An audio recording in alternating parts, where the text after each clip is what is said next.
So Clint, you're in America, you're in Indianapolis. Why are we here? We are here predominantly for the attendance of VCon 2, Gary V's conference. But I think in addition to that, we probably, the VCon's only 2.5 days and we're here for, say, 7. So I think as much to do that, but also to spend time with each other and probably for a little bit of a break for me, probably a break for you as well, to be honest. Mm-hmm. Remember, this is about you. I'm not on camera. So what made you go this year instead of last year? What made you pull the pin, basically come? Predominantly last year was purely I wasn't legally allowed in America. So now I am. Rectified. And do you think that VCon itself was valuable? I think VCon itself was probably valuable for a lot of other people. For me, I think anyone that's been following Gary for 10 years has probably everything they need to know, they know. And I feel like it was fine, but it wasn't like groundbreaking. And I don't think at the level that I'm at in business that I'm going to get groundbreaking from being in the chair at the conference. I think for me, VCon, the best things about VCon is, being able to meet guys like D-Rock and spend time with him, or even some of the guys that we met at a cocktail, like the after party that we went to last night. Who knows what might happen if you meet these guys and then you have a connection, and then it's a networking thing without it being a shitty fucking business networking thing where everyone's trying to sell you fucking logos. But yeah, I think that answers the question. What did you think of the crowd? So who do you think VCon would be good for? Crowd was super diverse, and from what I was hearing, probably more diverse than last year. I think some of the people I'd heard saying it was quite a sausage fest last year, and it seemed to be a little bit more 60-40. Like there was a lot of 70-30. 70-30, yeah, and like there was a lot of like partners, looked like partners there together. There were some kids floating around, which was obviously, maybe not for Andrew Schultz's set and maybe not for Busta Rhymes' openers, but V Friends is for kids, VCon is for everyone. Well, V Friends is for everyone. I think if you were struggling to find community, and you genuinely believe that you're a good human being and you just didn't have connection with other good human beings, being at VCon or being part of the Vayner community or the V community would heavily benefit you. I think if you're at a point where you're pretty comfortable with the plan and the journey that you're going to take as a business person or an entrepreneur or even an adult or a human, it's a nice to have but not a must have. And so I think that's why guys like us who have grown businesses to a certain size, we're never not going to learn anything. And I know that definitely today, listening to Stephen Bartlett and Damon and some of the other speakers, even some of the the more the lesser known speakers who talked about Web3 and just to hear some different insight. But I think I could have spent 2.5 to 10 days more productively if it was focused purely on business and growth doing other things. Do you think people that are trying to start a business or starting out in their first couple of years of business would have got more value than what you've got? Or do you think or less value than what you got? Or do you think it's built for someone else? I don't know. It's hard to say. Like you saw how much woo-woo rah-rah bullshit was going on with, motivational speakers, and if they could take away some conference high shit and make a change that they weren't going to make a change on, then that's great. I mean, I don't know if you've been at that stage with when we were younger, like when I was, early stage of business, you'd go to like a Gary Vee thing and you're fucking like, oh my God, like, because you're learning, you're kind of like digesting so much stuff. So I'm sure there were people there that were getting more from it than I was. I don't know, like, and you and I are pretty cynical people. So, Remember, this is about you. I'm dragging you in with me. Yeah, you're dragging me. Yeah. Look, I guess I'm cynical about a lot of shit, and sitting in the audience, I'm looking at like, that they're running late. Why are they running late? This happened. that question was asked because they're setting it up for a sale at the end. Like, I'm looking at it through a different lens, whereas I think a lot of the people who are quite younger in age and in business wouldn't see the stuff I see, so they'd just take it for, the purity. And I think, to be honest, everything in life I'm like that. Because I'm seeing the holes through the sale everywhere, and even with Celeste, like, why do you have to can't you just like watch the news and not say that was an ad? So you believe because you're more of a, I guess, analyst. I do like that. Analyst of different things, people, why people do things, that you got more out of that experience more than what anyone actually said?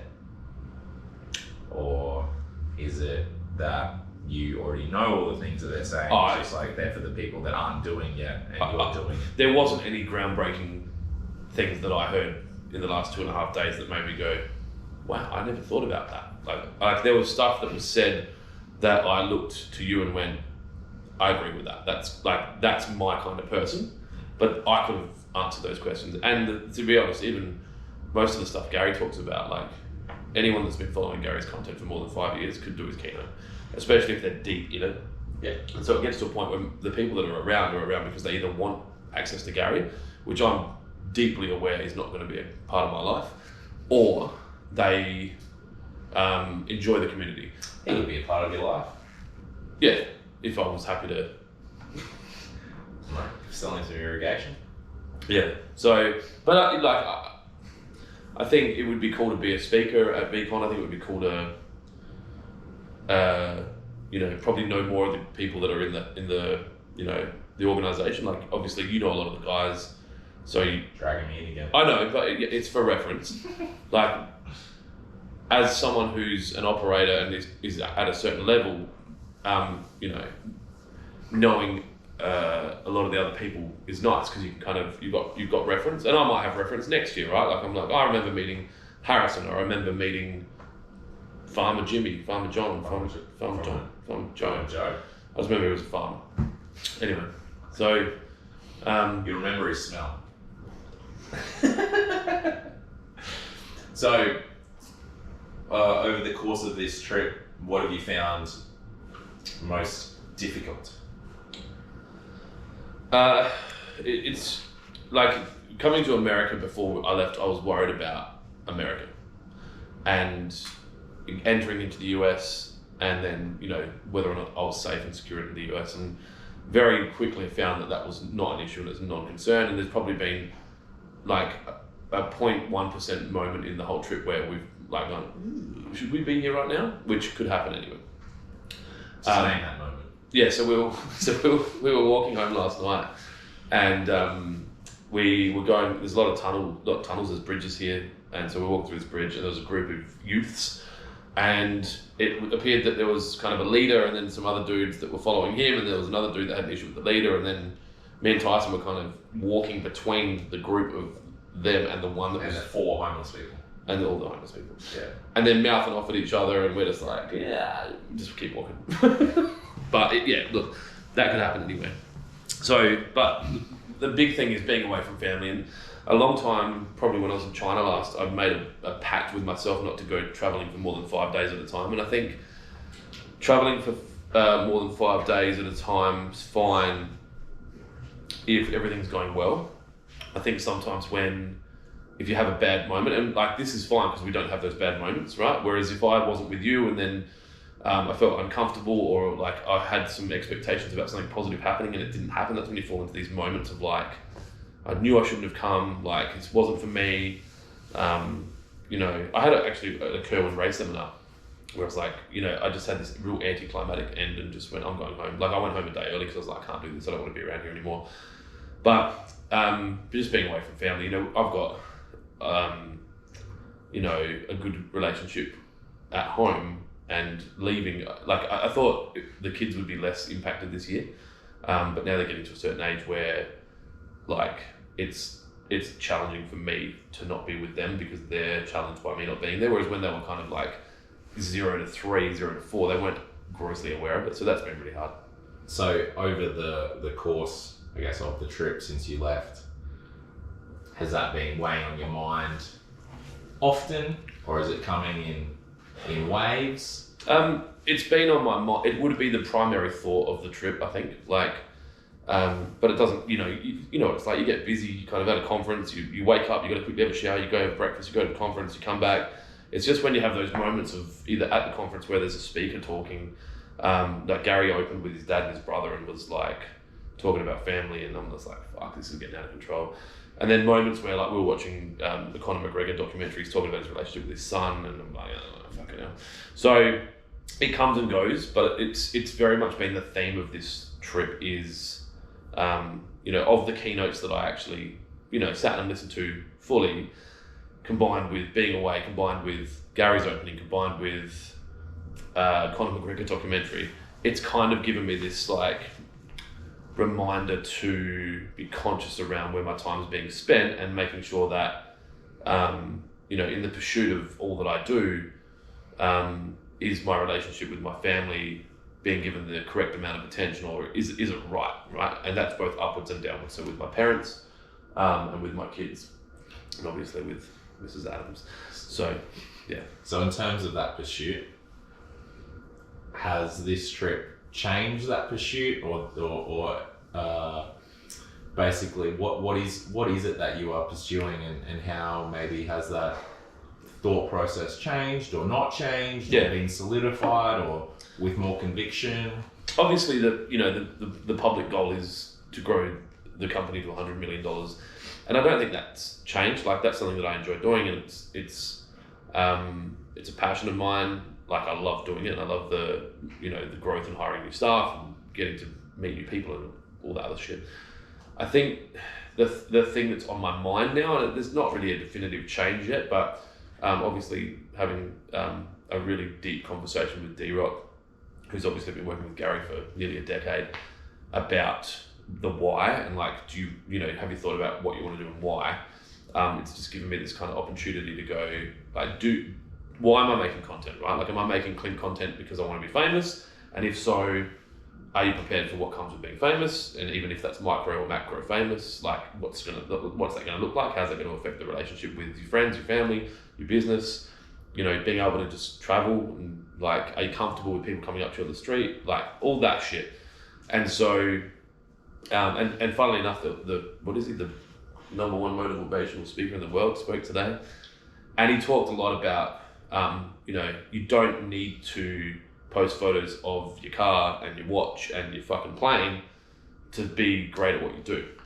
And for me, it was a little bit rah-rah, a little bit fucking how you doing, but if you can take the message out of it without taking the motivational out of it, it is a point worth thinking about and going, why are you doing it?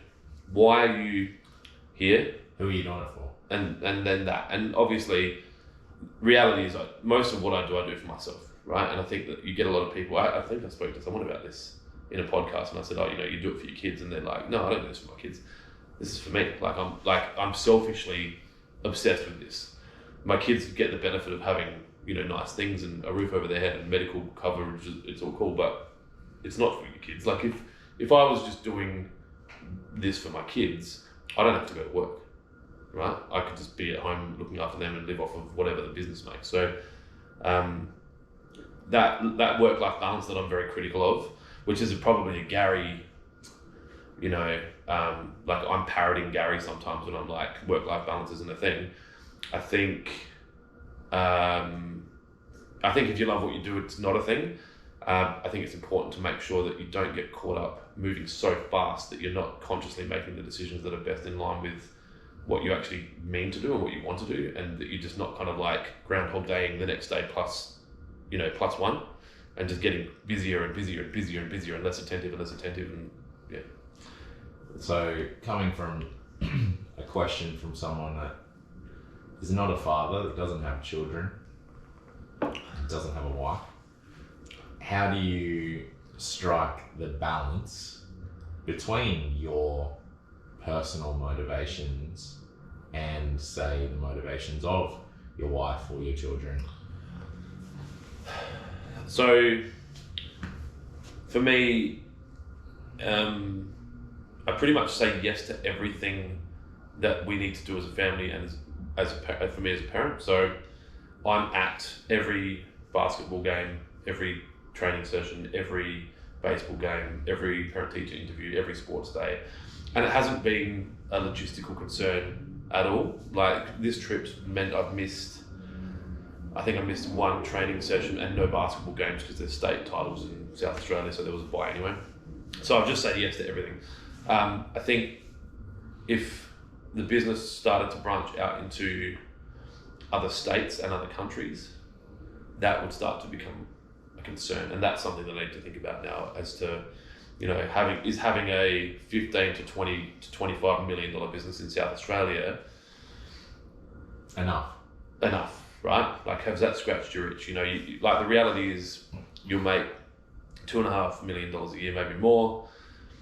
At the way that I operate now, I don't have to work that much. I'm able to go to every sports day. I'm able to be at every event. I'm able to spend time with the kids. I'm able to put my kids to bed every night, and I do every night except like this when I'm away. And if that's not enough, what? Like, what are you doing? Is it an ego thing? Like, because it's not about making more money. We've got enough stuff. We don't need any more money. So that's about my ego. And then what's going to be and why? Like, is it to impress my dad? Is it to impress my friends? Is it to say fuck you to someone that said you couldn't do it? I don't, I've got loose ideas about what the answer to that is. Do you not know? Look, I'm sure there's probably a little bit about like trying to prove to my dad that I'm good enough. Like, I think that a lot of men probably have that. Not every man. I think there's probably a little bit of a chip on my shoulder from, people that might have, and it's funny because I've said it a few times. I'm like, yeah, fucking, and they said I couldn't do it, and then people are like, who said you couldn't do it? I'm like, nah, yeah, no one. But it's you get into that like, so. Why is $100 million the goal? It was just a number for me, because like it came from like almost trying to mirror Gary's big goal, and then obviously you listen to a lot of business people talk about having a BHAG or a big hairy audacious goal. I had this period where I did 3.3 million one year, and then I kind of went out celebrating, and the next year I did 3.3 million the next year, and so I just made this decision that I needed to have something that was North Star enough that I'd keep chasing it, and that we'd have this kind of like reset every time. And it could have been done differently. I could have set a $25 million goal with almost a blockchain-esque contract with myself that once I hit that goal, the next morning we had to sit down and reset new goals that were also achievable. But the 100 just gives me 10 to 15 years of goal runway, which means I'm less likely to go out and be a dickhead for 12 or 18 months. To that end, with, how to put this, with, I guess, changes in, since we're at VCon, since we're in Indianapolis, with changes in Gary's life, things that he's been pursuing, and possible consequences or Changes. Wins or changes, whatever it is, has that made you rethink anything or solidified things even further, or I guess I'm trying to get at is, why is 100 million like arbitrary number? Why is that? It's a round number, cool, right? Yeah. Like, I don't know what your dad did, but like if it was 20 million, if it was like if he ran a business and it was 10, yeah. If I got to 11, I'm like, yeah, fucking. Yeah, I don't know if it's just, and look, I don't know what Dad had turned over, and I'm not sure what he did business wise. I think there's probably something there about like doing it better or doing it bigger. I think like sometimes to be untouchable, potentially. Like I look, and on the other side of it, like I don't get up there and say like I do say that it's not about money, and I'm very frivolous with money, and you know that. But I also like the idea of flying business class or first class all the time. I like the idea of having a fucking $300,000 car that I paid outright and it's fully serviced and it's looked after. I don't need 5, but I like the idea of like having 2 and like, or having a daily and then having that. I like the idea of, having a property on the beach that's fucking like that doesn't come from comfort. No, right? Yeah, that's right. Like I want to be able to pay for the medical treatments that my family may or may not ever need. I want to be able to eat whatever food I want. Whatever. I don't want to have to check the bank account when I want to go fucking buy beer. Like I just want enough for that. And to be honest, that might be 20 to 50 million in turnover. Like, I think you'd probably be able to do most of that from that. I also like the idea of I think where this is going is recognition. I think that whether or not I didn't get it at school or I didn't get it from my parents, I like the idea of someone tapping me on the shoulder and going, I need you to, like, I either want to buy your business for a lot of money because you've done an amazing thing. I want you to come and talk about it in a very, very public forum because you're special, you're unique, you've done something others haven't been able to do, and getting that recognition. And a lot of times, like when I lost weight in 2016, that was all about recognition. It wasn't about me like knowing that it's healthier for me to be skinnier or like consume better foods. It wasn't about, you know, being more attractive to the opposite sex. Like, it wasn't about being able to run faster or live longer. It was all about, that was because there was a competition and I wanted to fucking win it, which I knew would give me national recognition. So all of it, I think, now that we're now into this, and I've had 2 years, it's recognition. And 100's a number that I think people notice. Yeah, but 100 by who? Well, I remember a plumbing chain in South Australia getting bought out that was doing 100. So it might just be that I just remembered that they got bought out. What, that you want to be bought out? No, more like that I want to be like on the radar of the big dogs. Like, and they're like, fuck, we need to, like, because that's recognition as well, right? Like, if your biggest competitor's like, fuck, like, we need to buy this, it's a problem. But what, if you're doing 100 million based on what you just said, you make someone's going to buy you by for 30 or 40 million. Yeah. So is that the number? Not 100, it's just the profit line. No, that's the crazy thing, right? Like you said, your desire was to have comfort, to be able to pay for anything without having to think about it. Yeah. Medical, flight. But I also want to operate, and I like winning. So, but I don't know who I'm fighting against. And I think that was going to be my question. Just like win against who? Yeah, win against who? It's like, and it's winning against yourself, cool, but like no, we've got some competitors that we compete against that are doing like billions of dollars, but the irrigation side of their business would be doing 100 would take them out. So to be the biggest independently, to be the biggest anything owned irrigation business in Australia would be like a nice. You'd be done then. You'd be finished. Yeah, like I did that. Now what? But then I just go try something else. Like, but it feels like, and who knows that if that's even achievable, and I don't even have the market data. I've got a good understanding of where it might be. But I don't know. You just have these little moments along the way where someone's a fuckhead to you, and you're just like, you know what, fuck you, and you just add that to it, and you're like, and if that fuckhead happened to work I don't think that person is a fuckhead. I think the way they acted to me was fuckhead-like, and that deep down they're probably not that bad a human being. It's just that in the moment they did a fuckhead thing, and so you grab that and you're like, you know what, fuck you, watch this, and they've moved on with their life. They're not fucking thinking about it, but I'm still like fucking. It's still burning in the background, and then one day I'll just rock up, do you like apples? How do you like them apples? Fucking phone number on the window, and they're just like, who are you? Because it wasn't a minute later, it was fucking 20 years later. Okay. I don't think it's a lot to unpack. Yeah, I don't think you've got you've done a different degree. I've done a different degree. Your university degree was in dietetics, right? Yes. Not whatever's going on in my brain. Yeah, but when you were saying all those things, I'm like, we fucking should have done this podcast together, because I could reflect on the similar kind of. Or we can do this podcast on wax back when we get back home on proper audio. I guess surmising everything that you've kind of said is just like, you want to win, but you don't know who you're fighting against. Yep. You have an arbitrary number that you're trying to do just because you've picked it, and you think maybe it come from somewhere, but no one's actually told you can't do it, but you think someone's thinking that you can't do it, so you're going to fucking do it. Yep. You want to have comfort. You care deeply about your family. You're trying to figure out how to fucking do the balance. Yeah. Do all those things align with what you always thought you were, or who you are and what you want?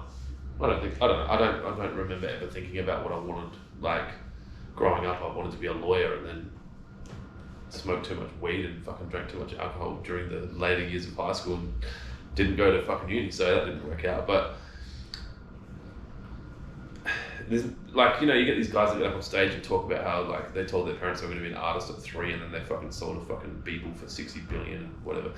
I don't have that, right? Like it's just been I'm just like, yeah, we'll do that, we'll do that, we'll do that, we'll do that. So there's been no deep, clear planning, but there's no like burning desire to do anything else.